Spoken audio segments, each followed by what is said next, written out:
dia efa miaraba ny mpanaraka ny fahitalavitra ACTF miaraba anareo ihany koa izay meno any amin'ny radio.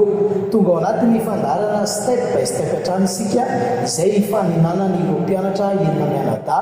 amin'ity dingana famaranana amin'ny step by step saison 1 ity. Izany hoe efa ho tapitra zany ny saison 1 amin'ity kilalao step by step ity, dia ho avy indray ny dingana manaraka dia ny step by step saison 2 izay anaovana ny anglerisme maquillage. Fa ho arahantsika aloha ny asa ataon'izy ireo indray ety amin'ny supremacy imperfecta, dia manasa anareo ny tokantrano any anaraka hatramin'ny farany ny fandarana step by step.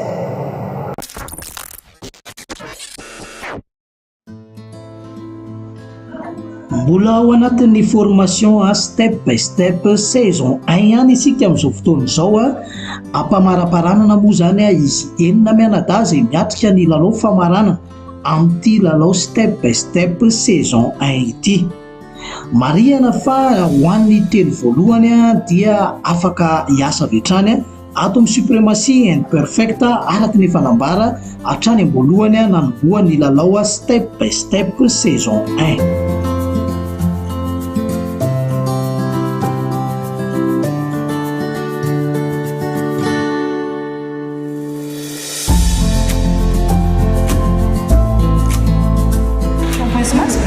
Zay foana fixe sa hoe mety dia efa manao voko matetika dia fihinanana voko farany misy kosa verita ny mademoiselle Tafita hoe mety olana amin'ny volo manamafy ny fahaizana izay fanomena azy moa izy ireo amin'izao fotoana izao manao ny exercice isan'andro isan'andro, mamerina ny lesona izay efa azo indrindrindrindra fa eo amin'ny resaka coupe, ny technique de brochine, ny fer, dia averina mandrakariva zany ny zavatra rehetra izay nampianarana. Anjaran'izy ireo no mitady olona, anjaran'izy ireo no miresaka amin'ny clienteny, mitady ny cliente anaovana pratika ao anatin'ity fianarana ity, satria efa aty amin'ny dingana famaranantsika izao dia efa tena miditra makany amin'ny hoe matianina dia matianina ny tanjona ao anatin'ity formation step by step saison 1 sy ataon'ireto mpianatra enina mianadahy eto amin'ny supremacy imperfecta ireto.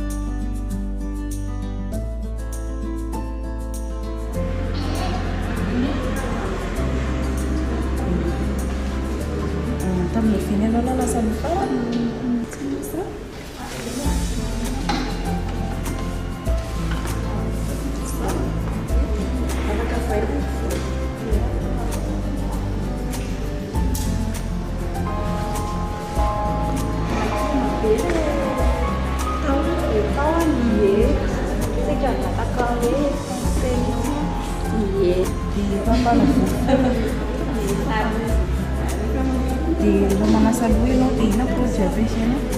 Ny shampoing, conditionnaire, sy ny vahoaka. Anisan'ny dingana izay tsy maintsy ataon'izy ireo ny manao dialogue amin'ny cliente izay tonga hikarakara volo eo aminy, ahafantarana fa manahoana ny zavatra tiany io cliente io mahakasika ny volony, ary ahafantarana ihany koa ny mombamomba ny toe-pahasalaman'ny volony. Dia ilaina ny fifampiresahana tahaka ireny ao anatin'ny fanomakomanana ny fitaovana moa zany eto Eloro sy Larissa, mialohany hidirana amin'ny fanasana loha aketo amin'ny bac de lavage zany. Ilaina ny fanomanana mba tsy hisiny hoe miandriandry ny cliente rehefa tonga enina ianao mbola hikarokaroka fitaovana indray izay tsy ao anatin'ny fampianarana nomeny ny supremacy imperfecta izany. Samy manao ny anjara asany, ho an'izay manao ny diagnostika dia manao ny diagnostika tena lava kosa izany volo raisin'ny rosy zany, volo clienteny zany. Misy ny efa manasa loha, misy ny mbola ao anatin'ny fanaovana diagnostika, misy kosa ao anatin'ny fanasana loha tanteraka. Tazantsika eto efa presque makany amin'ny fanasana loha daholo izy ireo, izay pratika izay tsy maintsy atao. Io no asany isan'andro isan'andro rehefa voaray asa izy ato amin'ny supremacy imperfecta. Noho izany dia tsy maintsy averimberina ny zavatra efa hay. Tena tsara ampiasaina dia shampoing tena tsara ampiasaina satria dia shampoing mifanaraka ny volo ihany koa. dia miasa dia rehefa mamasa loha madama dia tsara masana loha zany hoe amin'ny voalohany rano amin'ny voalohany dia rano mafana mitsara be satria rano mafana mantsiny a manala ny menamenaka amin'ny volo sy manadio anazy tsara. Tombony lehibe ho an'ireto mpianatra eto amin'ny suprematie and perfecta ireto ny fahazahoana mijanona ety amin'ny suprematie and perfecta matory. Sao kosa aloha tsy mety no manao an'ity sasaloha mandena lohan'olona mandena sofon'olona ity efa impiry tenenana foana ao anatin'ny fampianarana fa tsy azo atao sady variana dia variana dia mila mitandrina tsara. Satria mantsy raha ohatra ka tsy mijanona ety amin'ny suprematie and perfecta izy ireo nandritran'izay iray volana izay dia taraiky ihany ny fahaizana ary tsy tena tafiditra tsara ao anatin'ny sainy mbola eritreritra zavatra be dia be fa eto zany dia tonga dia mifantoko amin'ny hoe manao formation dia isan'andro zany manao formation tsy miasa saina mihitsy amin'ny zavatra hafa na ny sakafo hohanina tsy isana saina fa dia hoe mifantoka ao anatin'ny formation ao anatin'ny fianarana fotsiny zany ny ataon'ireto mpianatra eto amin'ny suprematie and perfecta ireto. Izany natao mba ho fanasoavana an'izy ireo mba ho tafavoaka professionnel.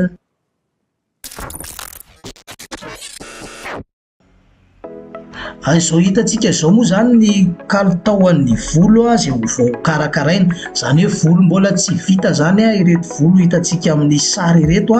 dia ireo zany no karakaraina atao brochine, technique brochine, ao ihany koa ny manao coupe zany ho an'ireto mpianatra enina mianadahy reto. Dia ho jerevantsika zany rehefa avy eo hoe manahoana zany ny voaka ny volo izay nataon'izy ireo indrindra fa izy enina mianadahy izay miatrika ny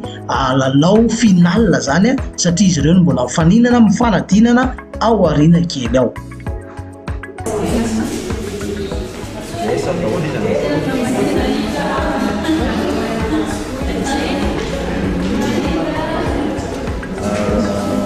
Fantanina maromaro apetrako amin'ny madame Josiane rehefa dia mangataka vary zaza fantanina madame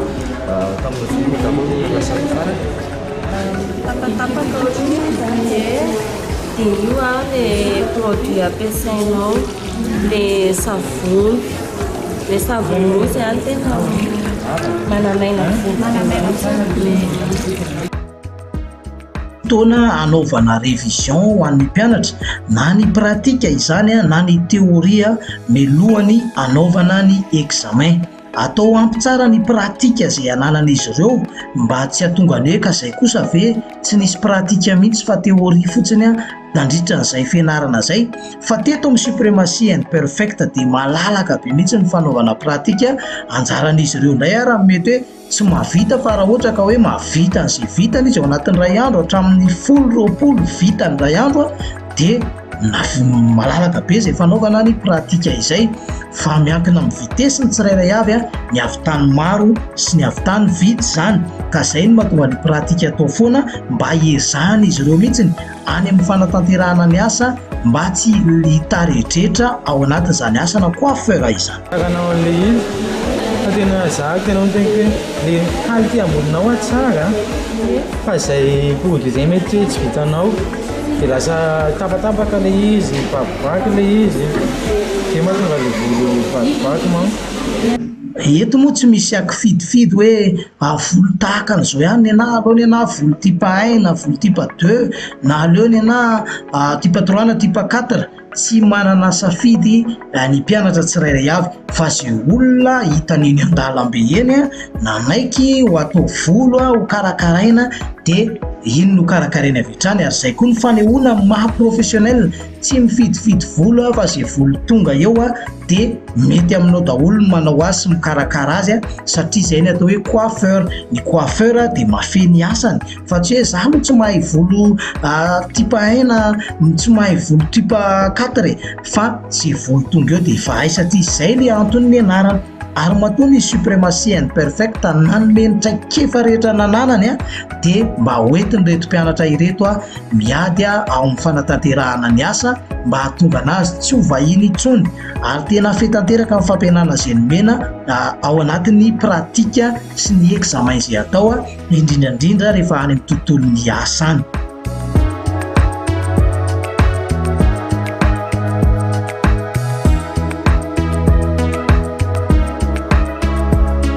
manao ny asa ny tsirairay avy satria ny tanjona dia atonga n'ilay volo ho vita tsara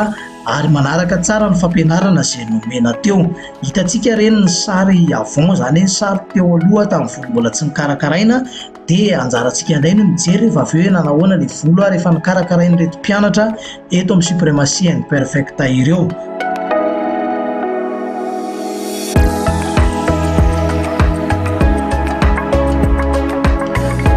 Ity fifaninanana step by step saison 1 ity moa zany dia fianarana resaka asana coiffeur ka na vehivavy na lehilahy dia samy nandray anjara tao daholo. Eto dia hitantsika fa lehilahy ray sisa no tavela ao anatin'ity formation ity fa ny vehivavy zany no anankidimy. Nefa kosa antsika dia mijery izy amin'izy enina mianadahy zany ny azo an'ilay telo voalohany. Mety ho tafiditra ihany ve ny lehilahy raha ohatra ka vehivavy kamokamo sady tsy tian'le asana coiffeur dia tena resin'ny lehilahy mihitsy izy ao anatin'ity fifaninanana ity ka aleo andeha ny fifaninanana dia ho hitantsika eo zany rehefa vita ny examen.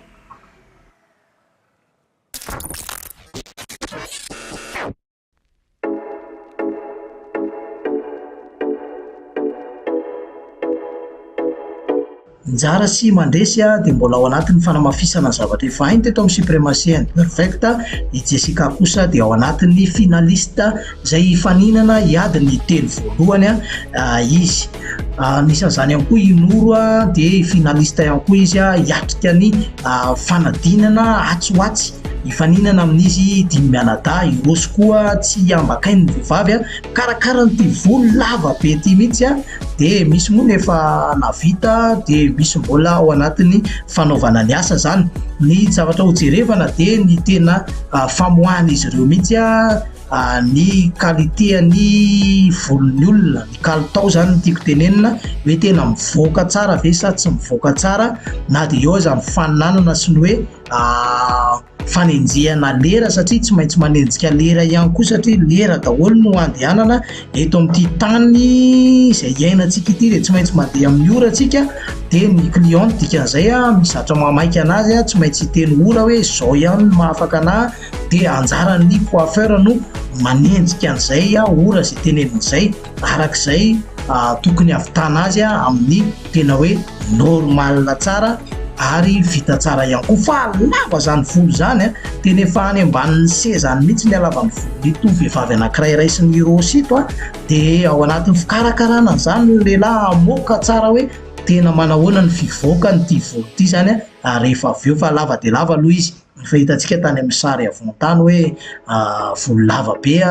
dia manahoana zany ny atsara ny rehefa avy eo fa dia tena mazoto dia mazoto i Rosy amin'izao fotoana izao misintona ny volo satria izay moa ny asa zay dia jery hoe tsy mifidy fa zay tonga eo dia vita daholo zay ilay hoe tout à fait réalisable ozy izy zareo izay rehefa ao am-pianarana.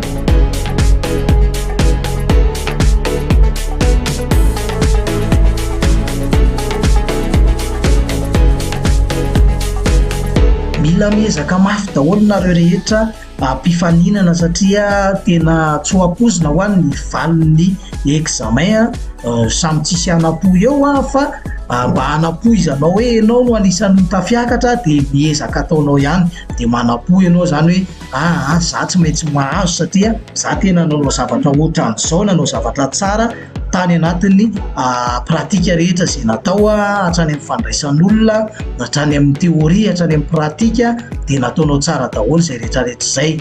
Dia raha soa anareo enina mianadahy zany saminy tena anao ezaka be vita tsara ny formation izay atao ity satria tsy hiverina fanindroany intsony ny formation ka hoe mbola anao formation indray anareo enina mianadahy rehefa avy eo nefa efa tafiakatra final fa izay rarakeo zany hoe tsy nahazo ny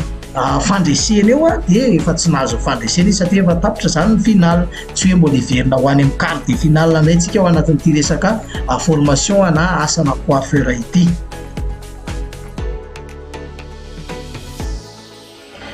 Ray volana mahery zay no nanaovana formation teto amin'ny Supremacy and Perfecta. Raha ao anatin'izay kosa no tsy tafavoaka ho matianina ny mpianatra anankiray dia tsy ny mpampianatra mihitsy no nanao ny fampianarana ratsy fa ny Supremacy and Perfecta dia tena nanome fampianarana tena tsara ary tena hoe mihoatra ny tokony omena nefa nomeny ny mpampianatra teto amin'ny suprématie imperfect. Fa ny mpianatra kosa no tsy miezaka na mety tsy nivaky loha raha toka tsy mahay izy. Nefany a de tena mahay mihitsy ny mpianatra aloha, fa rehefa manao an'izay varim-bariana kely zay zareo na tsy mivakivaky loha zay zareo a de ohatrany hoe toa tsy mahay indray. Fa rehefa tena mifantoka ao anatin'ny asa izay ataony a de tena hita mihitsy hoe tafampita le fampianarana ary voarainy le fampianarana. Matoa zany tsy mivoaka ny zavatra anankiray ataon'ny mpianatra iray eto amin'ny suprématie imperfect, na ohatra ka hoe aresy izy any amin'ny examen de nohony amin'ny atsirambina zay ataony, tsy fivakisana loha kely zay ataony no mahatonga azy raraka ao anatin'ny examen zany ka tsy ahazo ny zavatra irina. Fa rehefa tena mametraka tsara ny lanja ny zavatra nampianarina azy ary manaraka amin'ny atsipiriany zay nomena azy ireo izy ireo a de tena tafavoaka tsara mihitsy ary ahazo ny fandresena ao anatin'ity lalao step by step ity.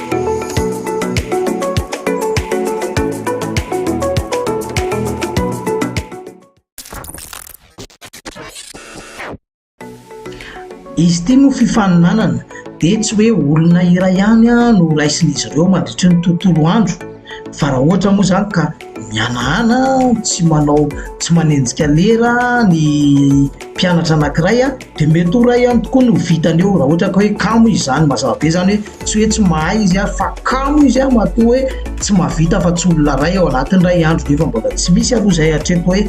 mpianatra anankiray de olona ray fotsiny raisiny ao anatin'ny ray andro, raha tsy hoe tamin'ny voalohany vao nianatra mbola tsy nahay nitazona an'izany hoe machine izany na fer izany de tany no hoe tena ela be ngamany manao von'olona anankiray. Fa amin'izao kosa de efa hoe atsirambiny na hoe tsy firarahina ny fampianarana na hoe kamo na hoe tehitsana angambany somary mie kely amin'izay le hoe tehitsana izay, mety hoe tehitsana izy de mody manao totoa anatin'ny fianarana. Nefa matoa izy ireo nitady asa ary nanao formation nadany ray volana de tsisy maniry an'izany hoe hitsana izany. Ka zay no teneniko anareo enina mianadahy hoe miezaka mafinareo ary ataovy mihitsy zay andresena ny namanao, fa namanao izy namanao fa rehefa ty amin'ny fifaninanana aloha de reseo izy de azonao ny fandresena, azonao ny kompony dikan'izay. De mila manenjika tsara ny ora zay apetraky ny mpampianatra hoe tiany lera avitanany volon'olona anankiray de afaka mandray fanindroany, afaka mandray cliente fanitelony. Zay no hoe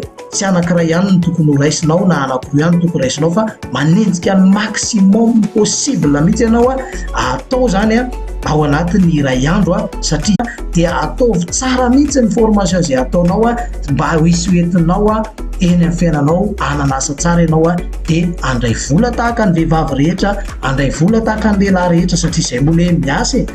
ianao de tsy manonasa ianao de mitady asa mba anambola. De ho an'izay tena mitady asa zany de mila zavatra tsara no atao, satria mila fafapo reny cliente reny rehefa tonga ao amin'ny salon de coiffure izy.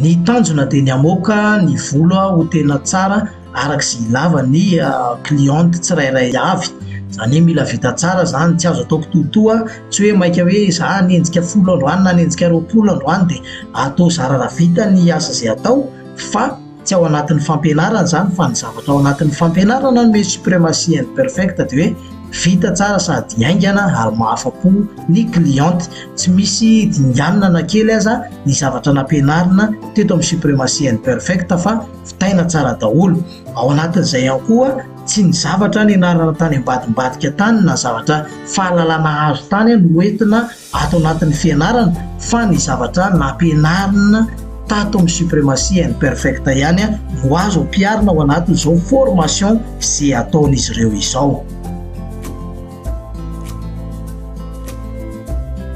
Tokony hanana finiavana be ny mpianatra tsirairay avy satria ny mpampianatra ihany koa dia nanana finiavana ary nafohy fotoana nafohy ny zavatra rehetra ampianatra azy ireo arak'izay hoe manao soa ny malagasy tsy mananasa izay. De ny mpianatra mila manararoatra an'izay aingana, tsy hoe manararoatra ho arak'le hoe mpanararoatra fa manararoatra mihitsy hoe tena ararotiko ny fotoana ahafahana manao an'izao mba tena hananako asa tsara satria zava-dehibe. Raha ho any amin'ny toerana hafa ianao tsy maintsy hoe andoha écolage ianao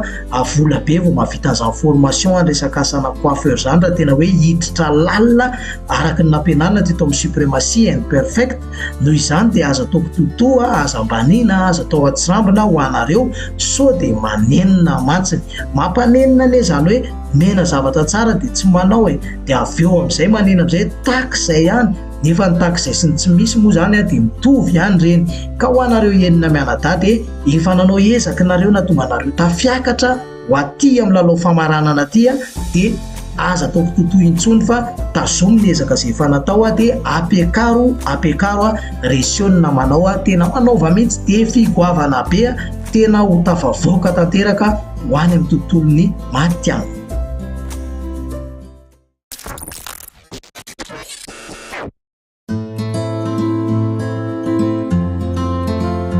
Ao anatin'ny fanaovana ny asa, fanaovana ny fer na brochine,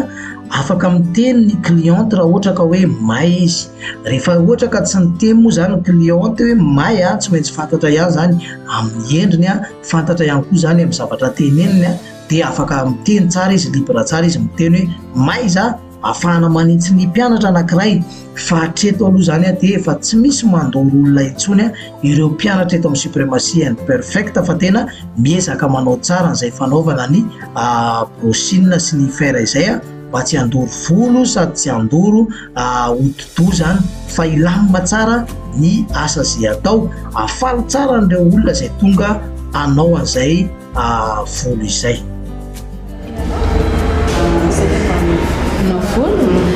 Nzara mandrainao coiffeur eto amin'ny suprématie zany ndray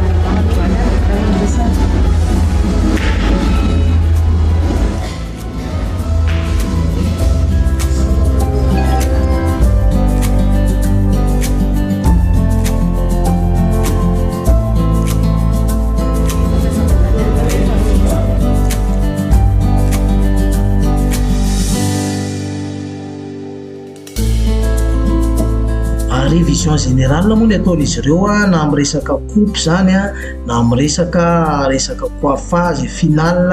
any amin'ny resaka fer sy brochine atao révision daholo ny zavatra rehetrarehetra izay efa nianaran'izy ireo teto amin'ny suprématie and perfect. Arahana daholo ny zavatra rehetra nampianarina satria raha vao tsy arahana ireny ka mitombona ny lesona dia mazava be fa misy zavatra adinonao foana dia tsy tonga any amin'ilay fandresena mihitsy zany ianao. Dia ao anatin'ny fanaovana coupe Jessica hitantsika izao ny fomba fanaovany azy miezaka mafy zany ampiatra ny lesona izay fanomena. Raha vao tsy averimberina tahaka an'izao mantsy ireny lesona ireny dia ny olana badino dia tonga amin'izay ny cliente rehefa tafiditra miasa dia tsy zatra hainao fa ohatrany hoe tsy jorojoro fotsiny ianao zany fa tsy zavatra hainao akory fa rehefa mandeha foana ny révision mazoto manao pratika ny mpianatra iray dia arzay ny expérience zay manana expérience be ianao dia manana rapidité ianao dia mahafinaritra ny mpampiasa ny mandray anao hiasa ao aminy.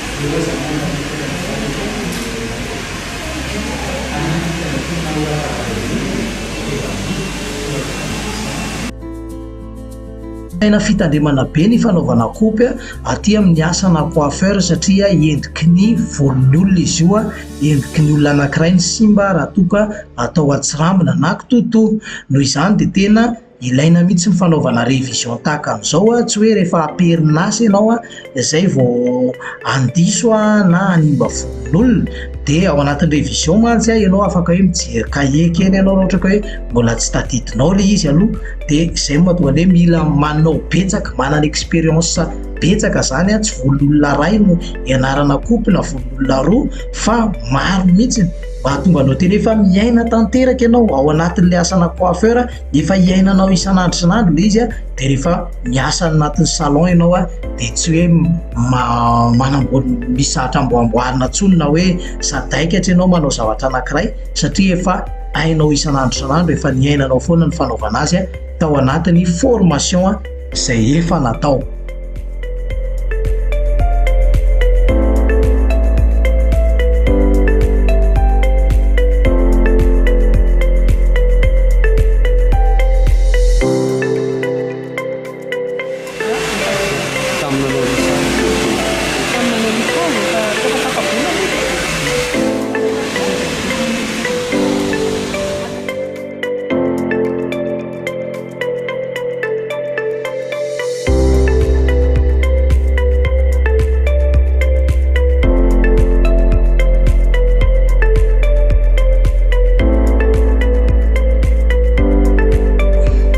Mandeha moa zany ny fifaninanana ho an'ireto mpianatra ireto a, mifaninana amoaka zavatra tsara, mifaninana izay mahavita voalohany ihany koa moa zany nefa tsara, satria tsy mety raha hoe vita tsara ihany koa izy nefa ny adiny efatra nanaovanao an'iny vita tsara iny efa tsy vita tsara zay, satria tsisy olona anankiray ho tazomina adiny efatra kosa aloha hanao vola, fa mba hoe farafabetsa mba adiny ray sasany ihany a dia mba normal kokoa amin'izao aloha.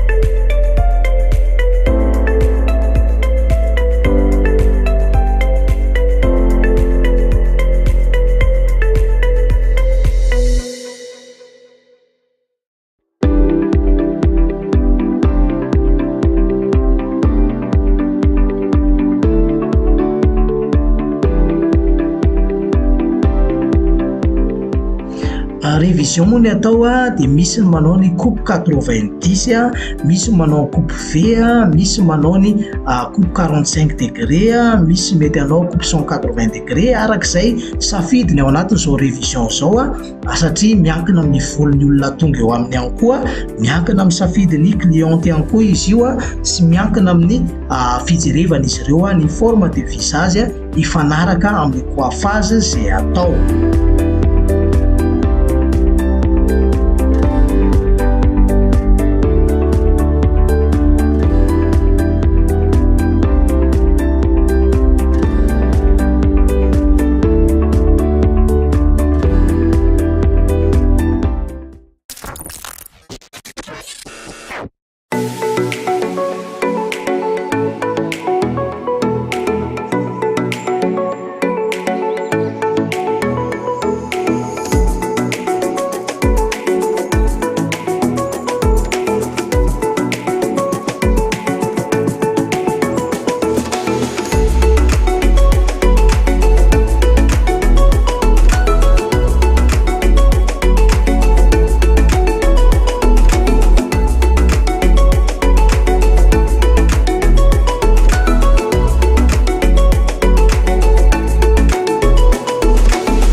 dia izay indray no azona tolotra ho anareo tany atokantrano tany tamin'iny fandarana step by step iny a dia manome fotoananareo a ho amin'ny rahampitsoray a